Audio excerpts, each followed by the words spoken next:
Hello, Salemites and drama devotees worldwide. It's your faithful narrators from TV Day's Drama Digest, sliding into your feeds like a DiMera jet on a midnight runway. Grab your pumpkin spice lattes, lock the doors, because you never know who's eavesdropping in this town, and settle in for the most explosive, heart-wrenching, jaw-dropping preview of Days of Our Lives you'll read all season. We're not just recapping next week's episodes starting November 3rd. We're plunging headfirst into the emotional maelstrom, the moral quicksand, and the glittering knife-edge suspense that only Salem can serve. Let's begin where every Salemite's pulse is currently lodged, in the sterile, fluorescent-lit waiting room of University Hospital's DNA lab. Aaron Green, former baseball prodigy, current wandering soul with a heart the size of Lake Michigan, stands clutching an envelope that could rewrite 3 lives in permanent ink. Inside, the results of the paternity test for little Tesoro, the cherubic infant currently cooed over by Chanel Dupree and Johnny DiMera. Picture Aaron's knuckles whitening as the paper trembles. Flashback montages assault him, the one-night stand with Chanel under a meteor shower, the guilt that gnawed him when Johnny, his cousin, his rival, his friend, announced Chanel's pregnancy. The sleepless nights wondering if Tesoro's tiny fingers might someday curl around his own. The lab tech's voice cuts through. "Mr. Green, the results are conclusive." Dramatic pause. The camera zooms on Aaron's eyes, storm gray, glistening. Is Tesoro his? The showrunners have teased both outcomes with diabolical precision. If yes, Aaron faces a Sophoclean choice: sue for custody and shatter the fragile family Chanel and Johnny have stitched together post-abortion grief, or step aside and become the world's most tortured godfather. If no, the relief will be fleeting. Johnny's DiMera DNA carries its own cursed inheritance: scheming, possession, early grave. But here's the deeper cut. Aaron's not just fighting biology. He's wrestling with the ghost of his own fatherless childhood. Remember when he confessed to Joy Wesley that he used to sneak into Horton Town Square at Christmas just to watch other kids open presents with their dads? That raw vulnerability surges back. Sources on set whisper that Aaron's decision, whatever it is, will be delivered in a rain-soaked monologue on the pier, lightning flashing like paparazzi bulbs. Chanel will overhear. Johnny will arrive seconds too late. Cue the orchestral swell and a slow-motion sprint through puddles that ends in a collision of tears, accusations, and maybe, just maybe, a kiss that neither Chanel nor the audience saw coming. Meanwhile, in the hallowed halls of Salem High, where lockers still bear scars from 90s teen wars, Ariana Grace Horton navigates a gauntlet more treacherous than any algebra exam. Fresh off a heart-to-heart with Uncle Theo Carver. Yes, that Theo, now a tech mogul with a smile that could power the grid. She's reeling from the kind of connection that feels like destiny rewritten. Theo, ever the gentleman, offers Ari a summer internship at Carver Tech. Their banter crackles. He teases her about her obsession with vintage Polaroids. She ribs him for still using a flip phone for security. There's a moment, the moment, on the rooftop of the Brady pub at sunset. Theo's hand brushes hers as he passes a root beer. The camera lingers. We hear Ari's heartbeat in Dolby Surround. Is this the slow burn friends to lovers arc we've been manifesting since 2016? Enter Liam Fraser, bad boy, leather jacket, smirk sharp enough to slice wedding cake. Liam's the new transfer student with a rap sheet longer than the Salem phone book and eyes that promise trouble in 3 languages. He corners Ari by the vending machines. Heard you're into photography. Ever shoot in the dark? The double entendre lands like a grenade. Ari blushes, stammers, but doesn't look away. Why?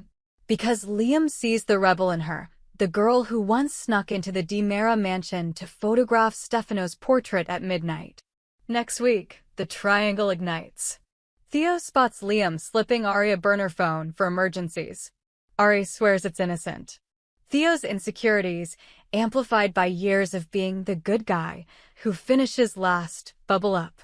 Cut to a confrontation in the park. Theo's measured calm versus Liam's taunting grin. Fists clench.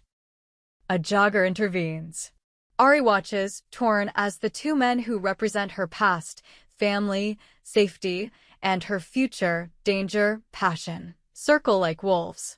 But here's the twist. Liam's not just a plot device. Insiders hint he's tied to the secret lab. More on that later. His emergencies might involve midnight deliveries of experimental serums. Ari's about to learn that choosing between Theo and Liam isn't just about romance. It's about choosing between the light and the abyss. Beneath the Mike Horton Free Clinic, soon to be dedicated in a ceremony dripping with hypocrisy, lies a state-of-the-art clandestine laboratory that would make Victor Frankenstein blush. E.J. DiMera, slicker than ever in a charcoal Tom Ford suit, paces the chrome corridors like a panther in a cage. His reflection in the polished steel doors fractures into a dozen smirking EJs, each plotting a different flavor of world domination. The lab's purpose? Officially, cutting-edge neurological research. Unofficially, memory alteration, behavior modification, and whisper it Resurrection 2.0. EJ's funding it with laundered DiMera Enterprises cash, funneled through shell companies named after his ex-wives. The grand opening coincides with the clinic dedication, a PR masterstroke. While Marlena Evans cuts the ribbon upstairs, EJ will be downstairs flipping the switch on a machine that hums like a hornet's nest. Enter Leo Stark, Salem's resident gossip columnist and walking disaster in designer loafers. Leo's been sniffing around the clinic ever since he overheard EJ on a burner phone muttering about Phase 1 subjects. Armed with a press badge and a martini-fueled death wish, Leo sneaks into the construction site after hours. He finds a clipboard, Subject LS, high pain tolerance, low impulse control, ideal for initial trials. Cue the horror movie lighting. Leo's silhouette against flickering fluorescence. A shadow detaches from the wall's security? EJ himself?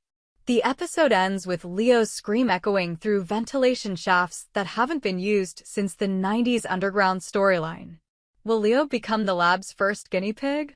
Strapped to a gurney while EJ coos, "Relax, Mr. Stark. We're just going to rewrite a few inconvenient memories?" Or will Leo's silver tongue talk his way out, only to strike a Faustian bargain, dirt on Salem's elite in exchange for his freedom? Either way, Lady Whistleblower's about to blow more than whistles. Let's detour to the Java Cafe, where Theo Carver sips an oat milk latte and tries not to notice Liam Fraser sliding into the booth opposite him. The air thickens. These two share history, high school history, the kind that leaves scars. Flashback, Liam, then a wiry sophomore with a chipped tooth, shoving Theo into lockers while chanting Robot Boy, a cruel nod to Theo's autism. Theo never fought back. He just absorbed the blows and aced every test. Now, years later, Liam's bulked up, inked up, and, according to the grapevine, fresh out of juvie. His apology is a smirk. Water under the bridge, Carver? Theo's response is ice. Some bridges burn. But here's the kicker: Theo's pulse races. Is it anger? Fear? Or something he's never admitted, even to himself? The show's writers are leaning into ambiguous tension, stolen glances, clenched jaws, a moment where Liam's hand lingers on Theo's shoulder a beat too long. Next week, they're forced into proximity when Ari drags Theo to a bonfire party Liam's hosting in the woods. Alcohol flows. Old wounds reopen. Liam dares Theo to a game of truth or dare that veers into psychological warfare. The dare: Theo must admit his deepest secret in front of everyone. The camera cuts to Theo's face, panic, defiance, and something dangerously close to desire. Whatever he says will ripple through Salem like a sonic boom. Speaking of secrets, let's check in on Jeremy Horton, Alex's cousin, perpetual bachelor, and the only man in Salem who still uses hair gel unironically. Jeremy's profile on Salem Singles is a masterpiece of delusion. 6 feet 2 inches, in boots, loves long walks on the pier, seeking a woman who can keep up with my energy. His inbox explodes. Contender number 1, Gwen Rizek, fresh off her latest prison stint and radiating reformed villain vibes. Their first date at the bistro ends with Gwen stabbing her steak a little too enthusiastically, while Jeremy regales her with tales of his brief modeling career. Chemistry? Toxic, but undeniable. Contender number 2. Kat Green, Aaron's sister and current town pariah after her role in the Baby Switch scandal. Kat's looking for a rebound after her breakup with Redacted. Jeremy's charm, offensive, bad puns, worst dance moves, almost works. Until. Contender number 3, a mystery woman whose profile pic is just a black cat emoji. Their messages escalate from flirty to frantic. She knows things about Jeremy, his favorite childhood cereal, the scar on his left knee. Is it a stalker? A ghost from his past? Or, plot twist, someone catfishing him using AI deepfakes? Yes, Salem's finally entering the 21st century. Next week, all 3 women show up at the same Halloween party. Jeremy, dressed as a 1920s gangster, because of course, juggles lies like flaming chainsaws. The fallout will be glorious. Gwen slapping him with a latex glove, Kat throwing a drink, and the mystery woman revealing herself in a slow-motion unmasking that leaves Jeremy and us gasping. Finally, we arrive at the most unhinged subplot since the devil possession, the pumpkin thrower incident. Picture the DiMera mansion's manicured lawn at dusk. Orange gourds glisten like landmines. Rachel Black, Kristen's miniature doppelganger in pigtails and a scowl, has convinced her cousin Thomas DiMera that pranks are how we show love. Their target, Kat Green, who's innocently walking across the lawn en route to confront Chad about co-parenting schedules.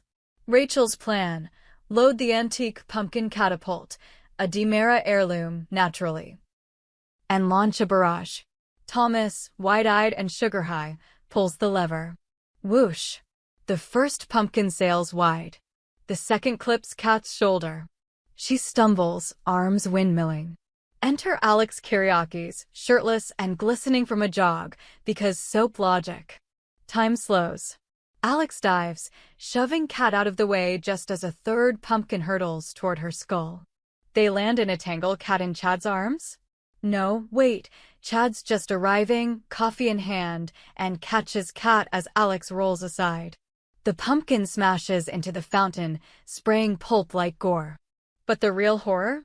A knife, part of the catapult's medieval mechanism, dislodges and spins through the air. It embeds in the grass inches from Kat's head. Close-up on the blade quivering. Close-up on Rachel's face, glee turning to terror as she realizes this isn't a game. The adults converge. Kristen swoops in like a vampire in Louboutins, hissing at Rachel. What have you done? Brady demands answers. Chad, ever the protector, shields the kids while quietly pocketing the knife. Evidence? Or leverage? Thomas bursts into tears, confessing Rachel's manipulation. Rachel, defiant to the end, snarls, she deserved it. Consequences rain down. Rachel's grounded until college. Thomas gets a stern talking to from Grandma Marlena about peer pressure. But the real fallout? Kat, shaken, reconsiders her place in Salem. Will she pack up and leave, taking her secrets and possibly Tesoro's true paternity with her? Or will this near-death experience forge an unlikely alliance with Chad, who's been burned by DiMera chaos before?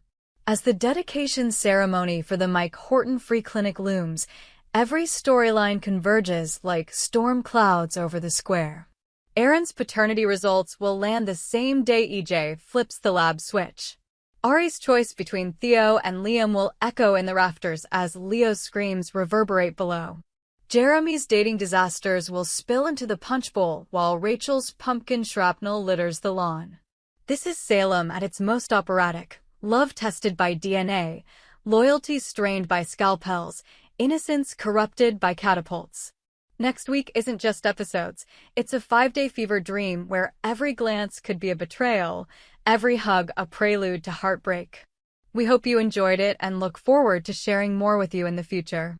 Don't forget to like, comment, and subscribe TV Days Drama Digest for more updates on Days of Our Lives.